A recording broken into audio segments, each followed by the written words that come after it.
Okay, let's dive right into this. Welcome to today's explainer, where we're going to transform you from a potential victim into a highly confident, educated buyer. We're setting up a high stakes pre purchase workshop right here, right now. If you've ever considered picking up a vintage luxury watch, you already understand the intricate craftsmanship that separates a true masterpiece from a clever forgery. But you also know the anxiety of buying one.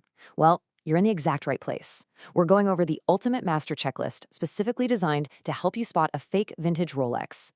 Listen to this.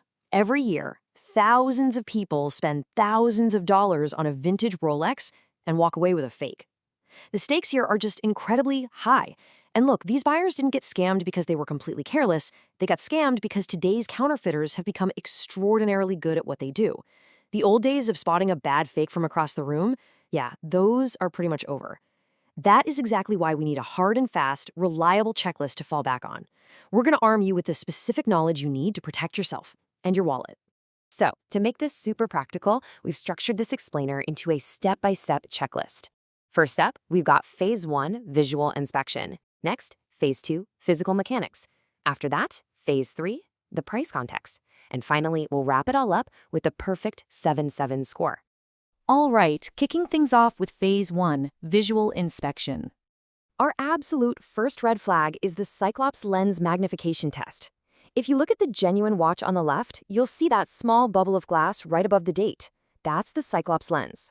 On a real Rolex, this lens magnifies the date underneath by exactly 2.5 times. It's bold, it's crisp, and it's perfectly centered. It basically jumps right out at you. Now, compare that to the fake on the right. Notice how the magnification is remarkably weak? It's usually barely 1.5 times. The date looks tiny, almost lost, and sits super awkwardly inside the window. Honestly, this single 5-second visual test eliminates a huge majority of counterfeits instantly. Now, what's really interesting here is when we pull out a jeweler's loupe to inspect that famous 5-pointed Rolex crown logo. On a genuine dial, it is an absolute masterpiece of precision. The point sharpness is immaculate. The spacing is dead-on perfect. But look at a counterfeit under that same magnification, and it just falls apart. The points are smudged, and you can literally see the gold fill bleeding out. Remember this golden rule. A real Rolex only improves under high magnification. A fake is going to spill its ugly secrets really fast. And we see that exact same principle applied to our third visual red flag, dial typography. Look closely at genuine Rolex-style text.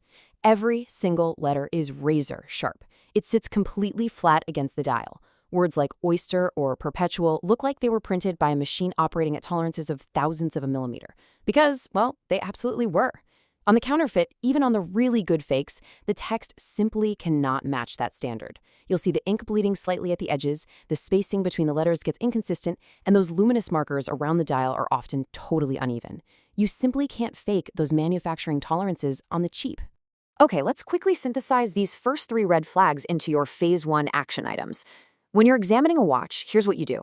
First, check that date window for exact 2.5 times magnification. Second, grab your jeweler's loupe and inspect that 5-point crown logo for immaculate sharpness. And third, scan the dial typography for razor-sharp edges and zero ink bleeding. Boom.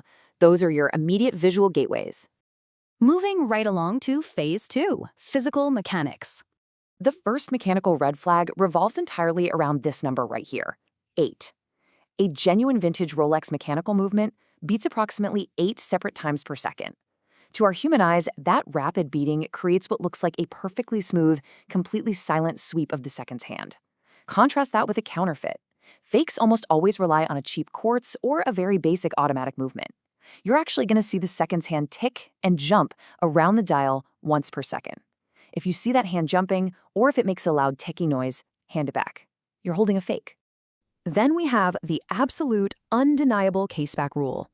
Throughout its entire production history, Rolex has never, literally never, sold a watch with a transparent exhibition caseback. They are solid, always.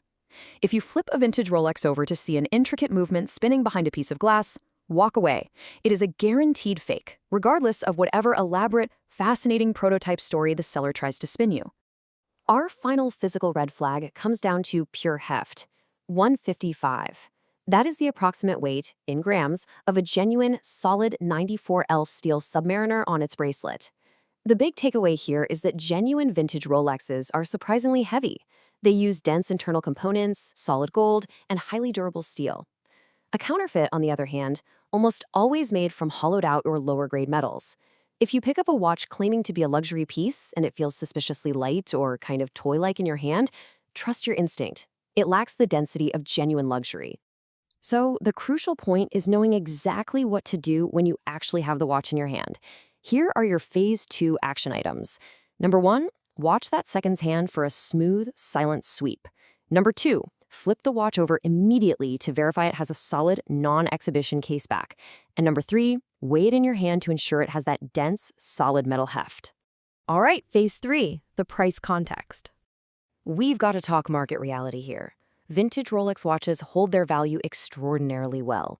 Your baseline for a genuine vintage Submariner is generally not going to drop below $5,000. A vintage Datejust? Rarely, if ever, below $3,500. So if someone is offering you what they swear is a vintage Rolex for an incredibly cheap price, say $500 to $800, stop right there. The luxury watch market does not make pricing mistakes at that kind of scale. An impossibly good price isn't a lucky barn find. It is an immediate, glaring deal breaker. Because of that, your phase 3 action item is incredibly straightforward. Verify the market baselines before you even start negotiating. Know what the watch is actually worth. And above all else, if the deal seems unbelievably cheap, walk away immediately. Which brings us to our final hurdle, the perfect 7-7 score. We like to call this the authentication protocol. Step 1, it must pass the visual checks, the 2.5x magnification lens, the immaculate crown logo, and the razor-sharp dial text. Step 2, it must pass the physical checks, the smooth 8-tick sweep, the solid caseback, and that 155-gram weight. Step 3, it must pass the context check, a realistic market price. And this brilliantly illustrates the absolute rule. A genuine Rolex demands a flawless 7 out of 7 score across these red flags. Listen to me, 6 out of 7 is not a mostly real watch. 6 out of 7 means the watch is entirely fake. A single failure means you walk. Which leaves us with one final thought. Knowing that a single failure out of these 7 red flags reveals a fake, are you ready to confidently score your next vintage Rolex purchase? You have the exact blueprint now. You know to look past the surface, you know to pull out a loop, you know to feel the weight, and you know to respect the market price. You're no longer just guessing, you are authenticating. Take this checklist, use these action items, and step into your next purchase with absolute confidence.